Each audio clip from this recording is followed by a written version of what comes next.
Hi, I'm Lonna Kelly, and this is Hudson Valley Art Speak. Thanks for tuning in today. Today we're going to be talking to Diana Bellissimo, and Diana is an alpaca farmer. So thank you for coming today. Oh, my pleasure. Yeah, I hope I got your name right. It's Bellissimo. Bellissimo. Yeah. I should have checked. So alpacas. Tell me a little bit about how you got started.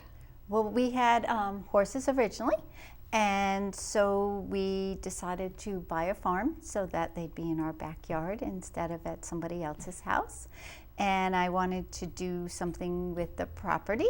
And down the road from where we had our horses, there were cute little alpacas, and they were just so adorable, and their fiber made fabulous products that they were irresistible. Yeah, yeah. How many acres do you have? We have 40 acres. It's an 1840s farmhouse, and we bought it abandoned, and we've totally restored it. Wow, that must have been a lot of work. It is, but it's a lot of fun too. Yeah. You learn that you can do things you didn't know you were capable of. Well, that's very true. That's very true. So what do you do with the alpacas? I mean, do you have farm visits? Do you just tell us a little bit about what happens on the farm.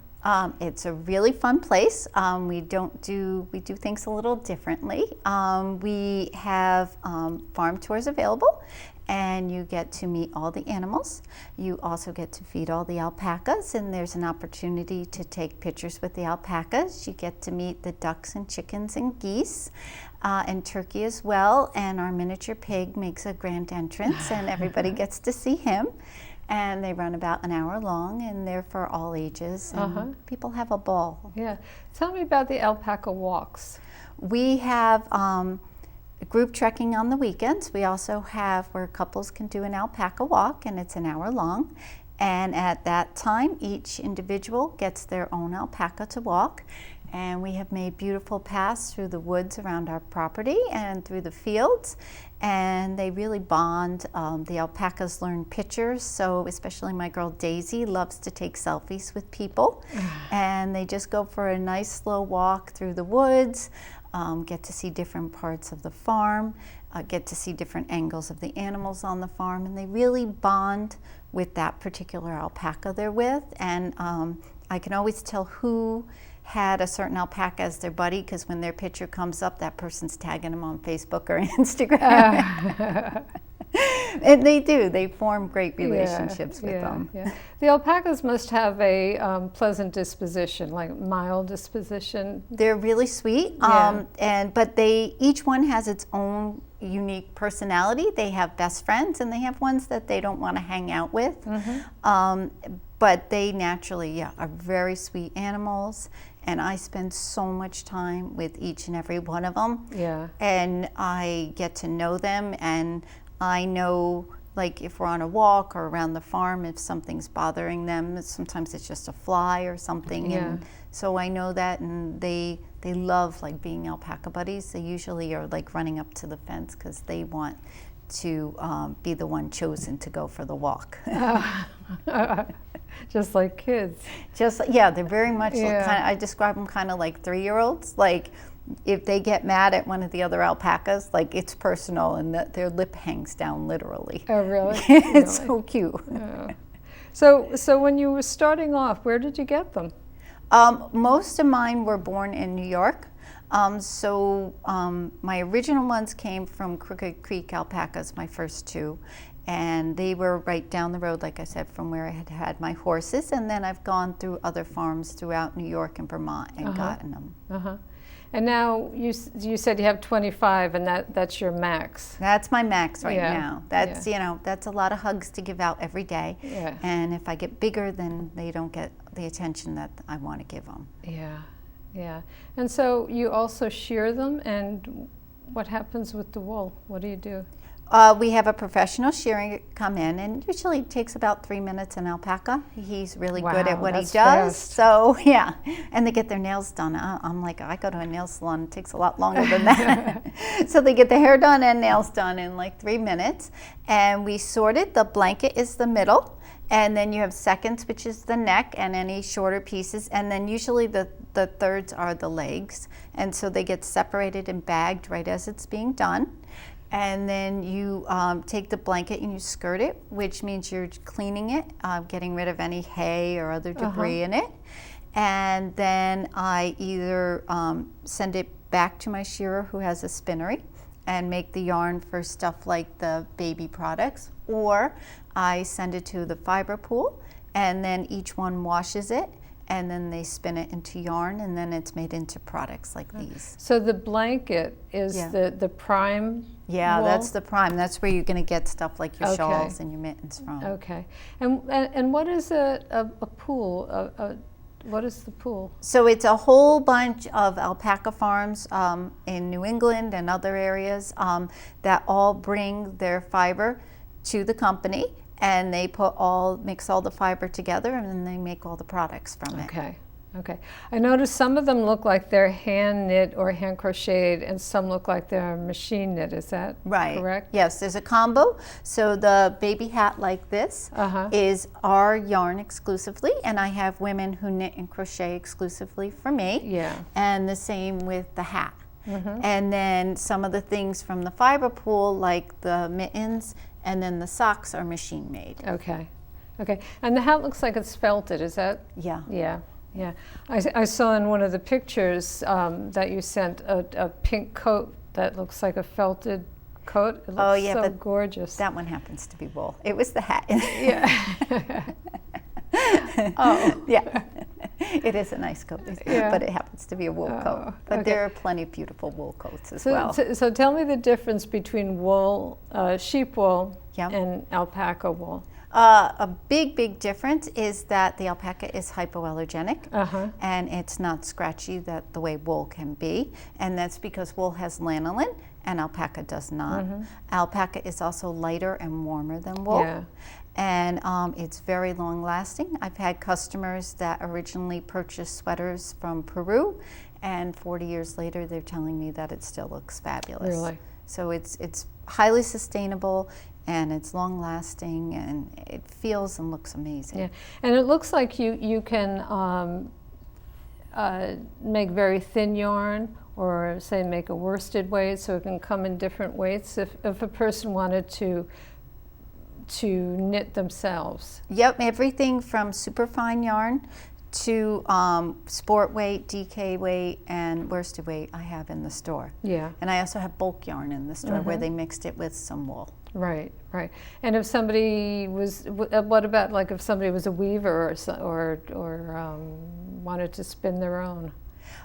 Usually I use all the fiber off of my alpacas, so I don't sell the fiber raw. Yeah. Because I use it all to make it into products. Right. But I know people can do that easily. It's just I use all of mine. Right, right. So what do you see happening down the road? I mean, do you want to expand? Do you just want to keep it the size it is? I have been bringing in more and more products that are made in the USA, and we have our website going as well.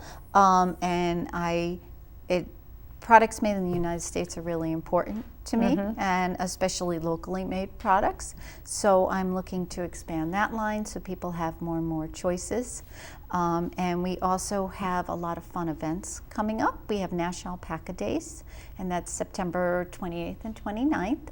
And we're having a tutu parade, and the llama and the miniature pig, and of course Mrs. Wigglebottom the goose. It will all be in tutus, as long as with a lot of my friends and family and customers, and it's going to be a ton of fun. We're expecting anywhere from 1,500 to 2,000 people for it. Really? Yeah, it's just a fun family day. Yeah. Where you don't have to think about the cares of the world. You just have to think that you're looking at a llama in a tutu and you're doing the chicken dance with the chicken.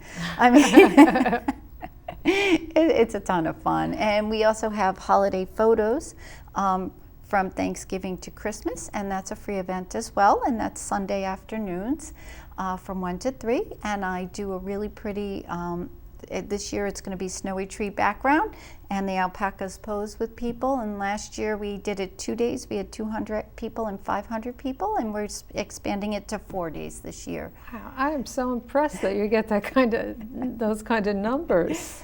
People love alpacas, Yeah, and yeah. they know how much I love them, and I think they like that it's a family farm, and that the animals are just loved so much, Yeah, and yeah. that they can just. I try to offer a lot of free opportunities as well as the farm tours and stuff, just to really include the community and let them be part of it. Now, you said that you homeschooled your children. You have 2 girls? Yeah. Yeah. And what do you think that having the alpacas as probably part of their education, Yeah. was that an advantage for them, do you think? Oh my goodness, huge advantage to grow up. My youngest was 12 and the oldest was 15. And to grow up on the farm, when the confidence level in my younger daughter skyrocketed, and she went from not wanting to go off the same floor as me to going out in the middle of the night to check on her chickens, and to be able to hold events herself. And my oldest daughter is into computers, and so for her, she learned that there was a whole world out there besides for the virtual world. And she also learned a ton of customer relations and just about people, and how different people see things in different mannerisms, and that everybody can be entitled to their own opinion and see things differently and get along beautifully. Yeah. That's pretty impressive. Yeah, it's made a huge difference in their lives. Yeah. You also mentioned that you have rescue animals. Yeah. I'm guilty of that. I have a lot. Our miniature pig is our newest rescue, and he came from a New York City apartment. We got him Father's Day. He was my husband's Father's Day gift, and he's just a joy. He makes my chores take about 10 times as long because he always wants a belly rub, and I can't say no. Yeah. And we have rescued turkeys and chickens and ducks and geese as well. Wow. And the llama was a rescue, and some of the horses. Yeah. And it's just been a joy. Yeah.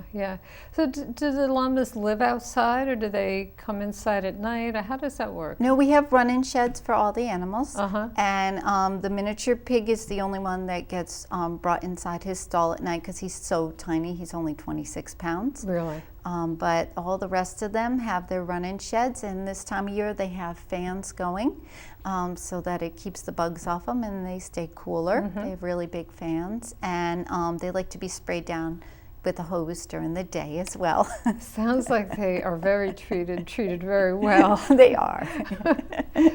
If somebody wanted to find out more about Lily, we didn't mention the name of the farm, Lilymoore Farm. Right. Where would they go online? It's lilymorefarm.com or lilymorealpacafarm.com, either one. And they can reach us at 845-605-7002 as well. Yeah, and probably your events are listed on that. Yeah, we have a tab on our website that's events and bookings, and you can book the farm tours, you can book the group trekking as well, and you can find out all the free events we have as well on our website. Okay, Diana, thank you so much. Thanks so much. It was a pleasure. pleasure. It was great talking to you and You hearing as about well. the farm. It's a fun place. I hope people get the opportunity to see it, and I hope you get to come see it. Yeah.